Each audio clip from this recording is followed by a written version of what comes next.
જ્યારે જ્યારે રાજ્યમાં કોઈ પણ ઘટનાઓ બને છે, ઝઘડાઓ થાય છે, બે જૂથ અથડામણ થાય છે, ત્યારે જે સમાજ હોય છે બંને વ્યક્તિનો તે વચ્ચે પડતો હોય છે. ક્યાંક સમાધાનની પ્રક્રિયા થતી હોય છે તો ક્યાંક છે વધારે જ એ મામલો છે ઉગ્ર બનતો હોય છે. આપણે જોયું કે દેવાયત ખબરવાળી આખી ઘટના હતી, તેમાં હવે નવો વળાંક આવ્યો. બંને વચ્ચે સમાધાન થઈ ગયું. ગણેશ ગોંડલ અને રાજુ સોલંકીના જે દીકરાને મારવાની આખી ઘટના હતી તેમાં પણ ક્યાંક સમાધાન થઈ ગયું હતું, પણ ફરીથી હવે છે આ આખો મામલો છે ઉગ્ર બન્યો છે. તેમાં ક્યાંક છે કહેવાય દલિત સમાજ છે તે હવે મેદાને છે અને તેણે કહ્યું છે કે હવે જે આખું સમાધાન થયું છે તેને અમે સ્વીકારીશું નહીં, અને દલિત સમાજ છે ક્યાંક નારાજ જોવા મળ્યું છે. નમસ્કાર, BS9 ટીવી ન્યૂઝમાં આપની સાથે હું ભગવતી વિશાવડિયા. ગોંડલના ધારાસભ્યના પુત્ર ગણેશ ગોંડલ અને સંજય સોલંકી વચ્ચે થયેલા કહેવાતા રાજકીય સમાધાન સામે અનુસૂચિત જાતિ સમાજે રણશીંગો ફૂંક્યું છે. પૂર્વ ધારાસભ્ય જયરાજસિંહ જાડેજા અને રાજુ સોલંકી વચ્ચે પડદા પાછળ થયેલી સમજૂતીને સમાજના અગ્રણીઓએ ફગાવી દીધી છે.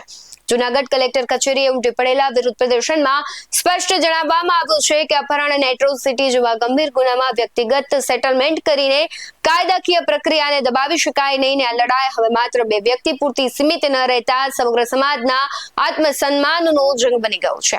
સમાજે કલેક્ટરને આવેદન પત્ર પાઠવી તાકીદે સ્પેશિયલ પબ્લિક પ્રોસિક્યુટર એટલે કે પીપીની નિમણૂક કરવાની અને કેસ ફાસ્ટ ટ્રેક પર ચલાવવાની માંગ કરી છે. અગ્રણીઓનો આક્ષેપ પણ છે કે રાજકીય દબાણ હેઠળ આરોપીઓને બચાવવા પ્રયાસ થઈ રહ્યો છે. જો તંત્ર દ્વારા કડક દાખલો બેસાડવામાં નહીં આવે તો આગામી દિવસોમાં આંદોલન વધુ ઉગ્ર બનવાની ચીમકી પણ ઉચ્ચારવામાં આવી છે. આ વિવાદે જે થયો છે તેને પગલે ગોંડલ પંથકમાં સામાજિક અને રાજકીય ગરમાવો ચરમસીમાએ પહોંચ્યો છે. સમગ્ર ઘટનામાં જે દ્રશ્યો સામે આવ્યા છે તેના પર નજર કરીએ.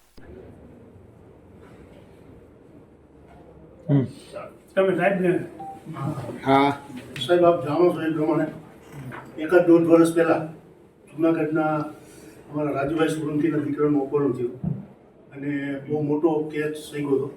ગોંડલના ધારાસભ્ય ગીતાભાઈ જાડેજાના પુત્ર ગણેશ ગોંડલે એમનું અપહરણ કર્યું, એમને માર માર્યો. હમણાં અમને સોશિયલ મીડિયા દ્વારા જાણવા મળ્યું કે આ કેસમાં સમાધાન થયું. અમે સમસ્ત અનુસૂચિત જાતિ સમાજે જે તે સમયે કેસ થયો, કેસ થયા પછી અમે આખા સૌને મોરલ ઉપર લઈ આવ્યા હતા. આખા કેસમાં આરોપીઓની ધરપકડ કરાવી હતી અને એને જેલ બી મોકલ્યા હતા. જ્યારે આવો નમૂનારૂપ કેસ છે જેમાં અપહરણ દાખલ થયેલ છે, 307 દાખલ થયેલ છે, હથિયારધારાની કલમો દાખલ થયેલી છે, 120B ગુનાહિત કાવતરાની કલમો દાખલ થયેલી છે, આવો નમૂનારૂપ કેસ છે અને વળી એટ્રોસિટી બી એડ થયેલો ગુનો છે. આમ છતાં બે પક્ષકારોએ સમાધાન કરી લીધું છે.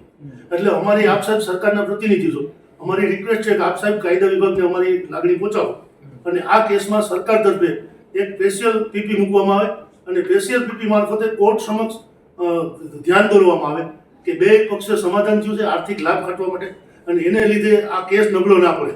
અને જે સરકારી વિટનેસો છે, ડોક્ટર છે, મેડિકલ ઓફિસર છે, આઈઓ છે, એને કોર્ટ ચેક કરી અને એને આધારે એના સ્ટેટમેન્ટો આધારે આરોપીઓને સજા થાય એવી માગણી અમારી સમસ્ત સમાજની છે.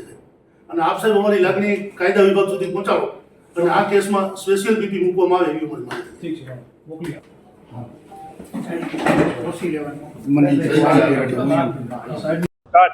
દેવદાનભાઈ મુછડિયા, પ્રમુખ સમસ્ત અનુસૂચિત જાતિ સમાજ જુનાગઢ જિલ્લા.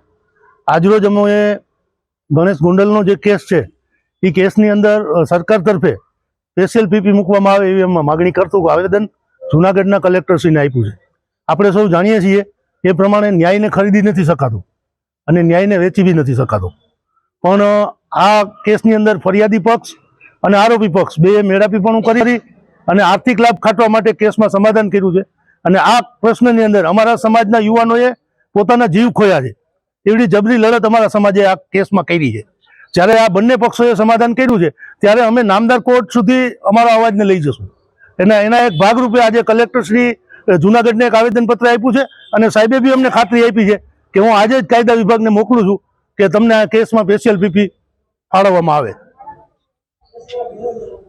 સમગ્ર ઘટનાને જુઓ તો પૂર્વ ધારાસભ્ય જયરાજસિંહ જાડેજા અને રાજુ સોલંકી વચ્ચે થયેલા પડદા પાછળના સમાધાન સામે સમાજમાં રોષ ફેલાઈ રહ્યો છે. ગંભીર આક્ષેપો પણ થઈ રહ્યા છે અને એવો મુખ્ય આક્ષેપ થઈ રહ્યો છે કે રાજકીય દબાણને વશ થઈને કેસ દબાવવાનો પ્રયાસ થઈ રહ્યું છે. આવા દાવાઓ થઈ રહ્યા છે. આ બધાની વચ્ચે મુખ્ય માંગ એ છે કે કેસને ફાસ્ટ ટ્રેક કોર્ટમાં ચલાવવામાં આવે.